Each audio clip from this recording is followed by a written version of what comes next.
मुग्धा का बदन बुखार से तप रहा था। ऊपर से रसोई की जिम्मेदारी, किसी तरह सब्जी चलाई जा रही थी। तभी उसका देवर राज वहां पानी पीने आया। उसने मुग्धा के हाव भाव देखे तो उसके माथे पर हाथ रखा और बोला, भाभी आपको तो तेज बुखार है। हाँ, मुग्धा ने कमजोर आवाज में कहा।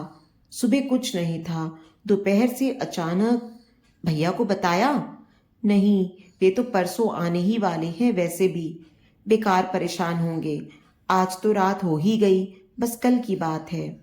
अरे लेकिन राज की फिक्र कम नहीं हुई थी, मगर मुग्धा ने उसे दिलासा देते हुए कहा, कोई बात नहीं, मामूली बुखार ही तो है। तुम जाकर पढ़ाई करो, खाना बनते ही बुला लूंगी। खाना बनते ही बुला लूंगी। मुग्धा की नकल उतार कर चढ़ाते हुए राज ने उसके हाथ से बेलन छीना और बोला, लाइए मैं बना देता हूं, आप जाकर आराम कीजिए। ना ना, लेट गई तो मैं और बीमार हो जाऊंगी। मुग्धा बैठने वालियों में से नहीं थी। वह बोली, हम दोनों मिलकर बना ले लेते हैं। और वे दोनों मिलकर खाना बनाने लगे। मुग्धा का पति विनय कंपनी के किसी काम से 3 दिनों के लिए बाहर गया हुआ था।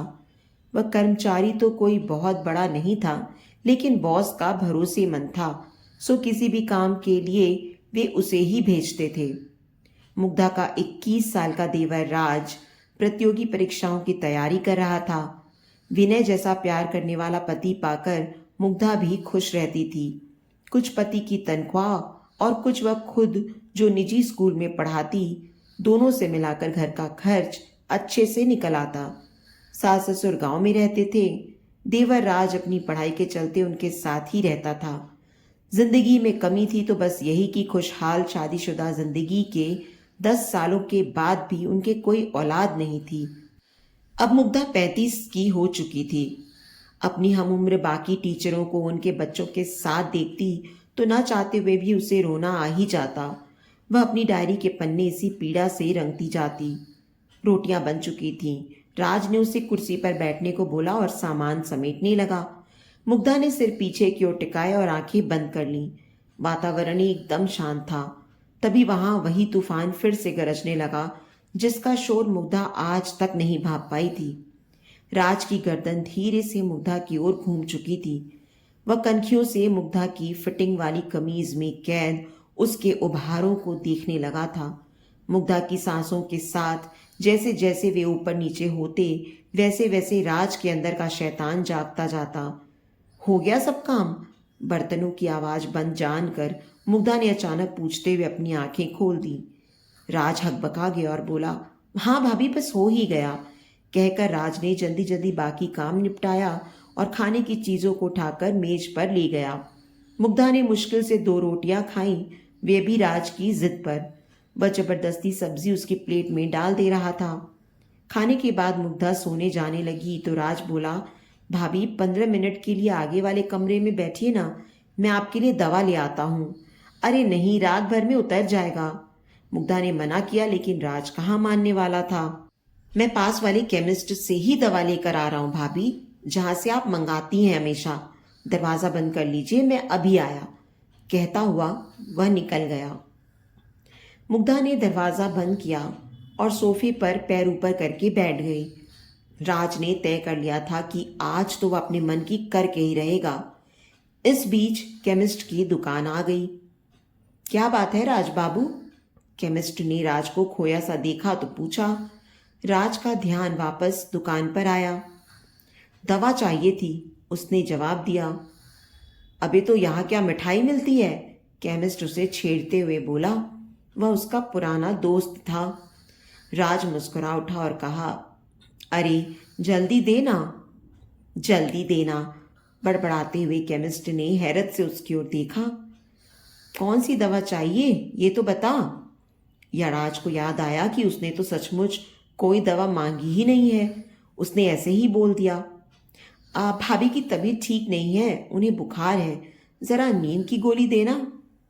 नींद की गोली बुखार के लिए? सोचते हुए केमिस्ट ने उसे देखा। वह खुद भी मुग्धा के हुस्न का दीवाना था। हमेशा उसके बारे में चटखारे ले लेकर बातें किया करता था। उसने राज के मन की बात ताड़ ली। ऐसी बातों का उसे बहुत अनुभव था। उसने नींद की गोली के साथ बुखार की भी दवा दे दी। राज ने लिफाफा जेब में रखा और तेजी से वापस चलने को हुआ कि तभी केमिस्ट चिल्लाया, अरे भाई खुराक तो सुन ले। राज को अपनी गलती का एहसास हुआ। वह काउंटर पर आया। केमिस्ट ने उसे डोज बताई और आंख मारते हुए बोला, ये नींद वाली एक से ज्यादा मत देना, टाइट चीज है। अबे क्या बकवास कर रहा है।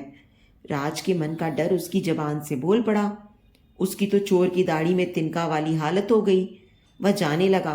केमिस्ट पीछे से कह रहा था, अगली बार हमको भी याद रखना दोस्त। राज उसको अनसुना करता हुआ आगे बढ़ गया। घर लौटने पर डोर बेल बजाते ही मुग्धा ने दरवाज़ा खोल दिया और बोली, यहीं बैठी थी लगातार। जी भाभी आइए अंदर चलिए, राज ने अपने माथे से पसीना पोंछते हुए कहा। मुग्धा अपने कमरे में आकर लेट गई। राज ने उसे पहले बुखार की दवा दी। मुग्धा दवा लेकर सोने के लिए लेटने लगी तो राज ने उसे रोका।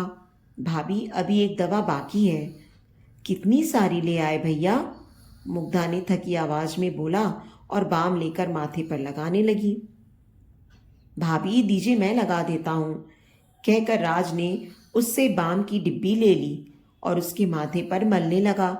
थोड़ी देर बाद उसने मुग्धा को नींद वाली गोली भी खिला दी और लिटा दिया। राज उसका माथा दबाता रहा। थोड़ी देर बाद उसने पुष्टि करने के लिए मुग्धा को आवाज दी, भाभी सो गई क्या? कोई जवाब नहीं मिला। राज ने उसके चेहरे को हिला डुला कर भी देख लिया। कोई प्रतिक्रिया ना पाकर वह समझ गया कि रास्ता साफ हो चुका है। राज की कनपट्टियों में खून तेजी से दौड़ने लगा। वह बत्ती जलती ही छोर मुग्धा के ऊपर आ गया। मर्यादा के आवरण प्याज के छिलकों की तरह उतरते चले गए। कमरे में आए भूचाल से मेज पर रखी विनय मुग्धा की तस्वीर गिरकर टूट गई। सब कुछ शांत होने पर राज थक कर चूर चूर होकर मुग्धा के बगल में लेट गया। बस अब बुखार उतर जाएगा भाभी जी, इतना पसीना जो निकलवा दिया मैंने आपका। राज बेशर्मी से बड़बड़ाया और मुग्धा की कुछ तस्वीरें खींचने के बाद उसे कपड़े पहना दिए। मुग्धा अब तक धीमे धीमे कराह रही थी। राज पलंग से उतरा और खुद भी कपड़े पहनने लगा। तभी उसकी नज़र आधी खुली दराज पर गई।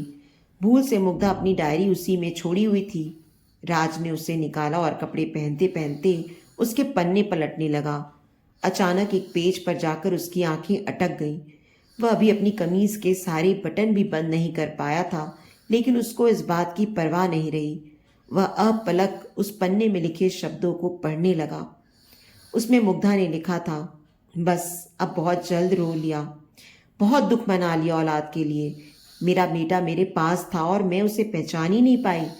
जब से मैं यहाँ आई उसे बच्चे के रूप में देखा, तो आज अपनी कोख के बच्चे के लिए इतनी चिंता क्यों? मैं बहुत जल्दी राज को कानूनी रूप से गोद लूंगी। राज की आंखों के आगे अंधेरा छाने लगा। वह सिर पकड़कर वहीं बैठ गया और जोर जोर से रोने लगा। फिर भागकर मुग्धा के पैरों को पकड़कर अपना माथा उससे रगड़ते हुए रोने लगा।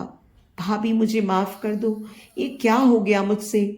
अचानक राज का ध्यान मुग्धा के बिखरे बालों पर गया। उसने जल्दी से जमीन पर गिरी उसकी हेयर क्लिप उठाई और मुग्धा का सिर अपनी गोद में रखकर बालों को संवारने लगा। वह किसी मशीन की तरह सब कुछ कर रहा था। हेयर क्लिप अच्छे से उसके बालों में लगाकर राज उठा और घर से निकल गया। अगली सुबह तकरीबन 8 बजे मुग्धा की आंखें खुली। उसका सिर अभी तक भारी था। घर में भीड़ लग चुकी थी। एक आदमी ने आखिरकार बोल ही दिया, तेवर भाभी के रिश्ते पर भरोसा करना ही पागलपन है। मुग्धा के सिर में जैसे करंट लगा। वह सवालिया नजरों से उसे देखने लगी। तभी इलाके के पुलिस इंस्पेक्टर ने प्रवेश किया और बताया, आपके देवर राज की लाश पास वाली नदी से मिली है। उसने रात को खुदकुशी कर ली। मुग्धा का कलेजा मुंह को आने लगा। वह हड़बड़ाकर पलंग से उठी, लेकिन लड़खड़ाकर गिर गई। एक महिला सिपाही ने राज के मोबाइल फोन में कैद मुग्धा की कल रात वाली तस्वीरें उसे दिखाई और कड़क कर पूछा, कल रंगरलिया मनाते मनाते ऐसा क्या कह दिया लड़के से तूने जो उसने अपनी जान दे दी? तस्वीरें देखकर मुग्धा हैरान रह गई। अपनी शारीरिक हालत से उसे ऐसी ही किसी घटना का शक तो हो रहा था, लेकिन दिल अब तक मानने को तैयार नहीं था। वह फूट फूट कर रोने लगी। इंस्पेक्टर ने उस महिला सिपाही को अभी कुछ न पूछने का इशारा किया और बाकी औपचारिकताएं पूरी कर वहां से चला गया।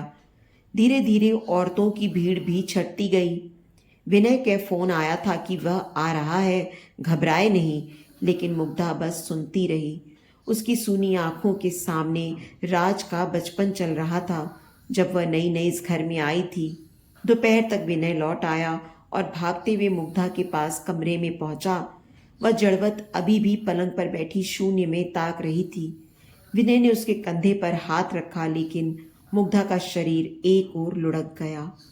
मुग्धा, मुग्धा, चीखता हुआ विनय उसे झकझोरे जा रहा था, पर मुग्धा कभी न जागने वाली नींद में सो चुकी थी। तो दोस्तों, उम्मीद करती हूँ आपको आज की हमारी एक कहानी पसंद आई होगी। कहानी पसंद आई है तो वीडियो को लाइक और शेयर करें। चैनल पर नए हैं तो चैनल को सब्सक्राइब करें और हाँ, नोटिफिकेशन बेल को ज़रूर दबाएं ताकि अगली कहानी का अपडेट सबसे पहले आपको मिले। आपके प्यार और समर्थन का हमेशा इंतज़ार रहेगा।